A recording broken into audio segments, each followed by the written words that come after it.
starting with nothing. This book begins with me returning from Vietnam in 1973. I had less than a year to go before I was going to be discharged from the Marine Corps. ចំណងជើងចាប់ផ្ដើមដោយគ្មានអ្វីសោះសភៅនេះចាប់ផ្ដើមនៅពេលដែលខ្ញុំត្រឡប់មកពីប្រទេសវៀតណាមនៅក្នុងឆ្នាំ 1973 ខ្ញុំនៅសល់មិនដល់មួយខែទេមុនពេលខ្ញុំនឹងត្រូវចាកចេញពីកងម៉ារីនកងទាហានម៉ារីន That means that in less than a year I was going to have no job, no money and no asset. នោះចង់និយាយថាអត់នៅមិនដល់មួយឆ្នាំទេខ្ញុំនឹងមិនមានការងារធ្វើមិនមានលុយនិងគ្មាន asset ទ្រព្យ So this book begin at a point that many of you may recognize and that is a point of starting with nothing ដូច្នេះសភៅនេះចាប់ផ្ដើមនៅចំណុចពេលមួយដែលមិត្តអ្នកអានជាច្រើនអាចដឹងបានហើយនឹងថានោះគឺជាចំណុចនៃការចាប់ផ្ដើមដោយដៃទទេ Writing this book has been a challenge សរសេរសភៅនេះគឺជាបញ្ហាប្រឈមមួយ I have written and rewritten it 4 times ខ្ញុំបានសរសេរសភៅនេះរួចហើយសរសេរឡើងវិញអស់4 ដង The first draft began at the SEC accredited investor level, the level that begin with $200,000 minimum annual income. សេចពង្រៀងក្បាលទី1ចាប់ផ្ដើមនៅពេលនៅចាប់ផ្ដើមនៅត្រឹមកម្រិតវិនិយោគិនស្តង់ដាររបស់សាច់គឺកម្រិតដែលចាប់ផ្ដើមជាមួយនឹងប្រាក់ចំណូលអបបរមា$20,000 After the book was completed the first time it was Sharon Lecture my co-author who reminds me of Rich Dad 90-10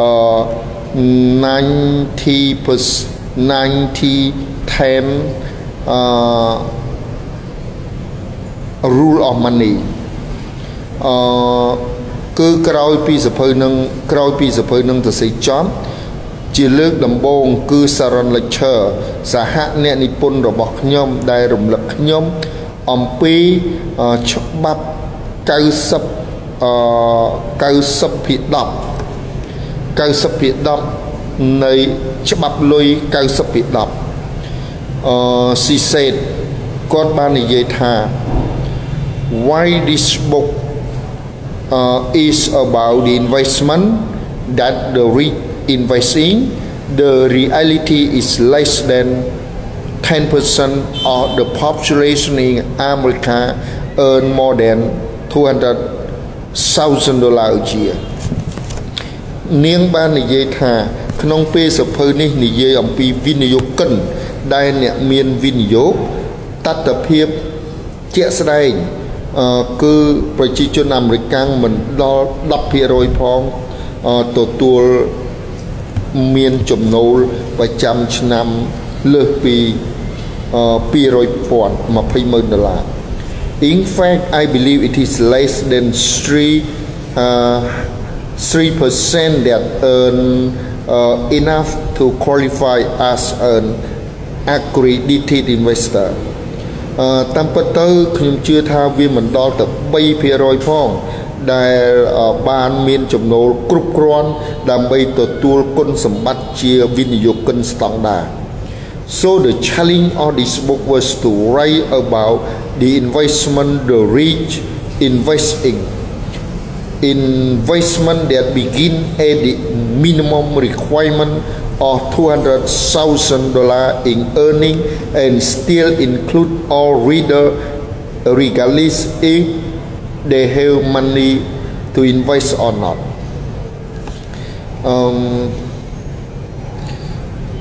ដូច្នេះបញ្ហាប្រឈមនៃសភៅនោះនេះគឺត្រូវសរសេរអំពីវិនិយោគទុនដែលអ្នកមានវិនិយោគគឺវិនិយោគទុនដែលចាប់ផ្ដើមត្រឹមកម្រិតអបបរមាសេចក្តីតម្រូវកម្រិតអបបរមាចំណូលប្រចាំឆ្នាំ$200,000 $20,000 ហើយនឹងនៅតែបញ្ចូលមិត្តអ្នកអានគ្រប់រូបទាំងអស់ដោយមិនគិតថានៅតែបញ្ចូលមិត្តអ្នកអានទាំងអស់ដោយមិនគិតថាពួកមិត្តអ្នកអានមានលុយវិនិយោគឬអត់ That was quite a challenge and why it required writing and rewriting the book 4 times នោះពិតជាបញ្ហាប្រឈមដែលត្រូវដោះស្រាយមែនហើយហេតុអញ្ចឹងឯងទើបសភៅនឹងសរសេរម្ដងហើយម្ដងទៀតដល់ទៅ4 ដង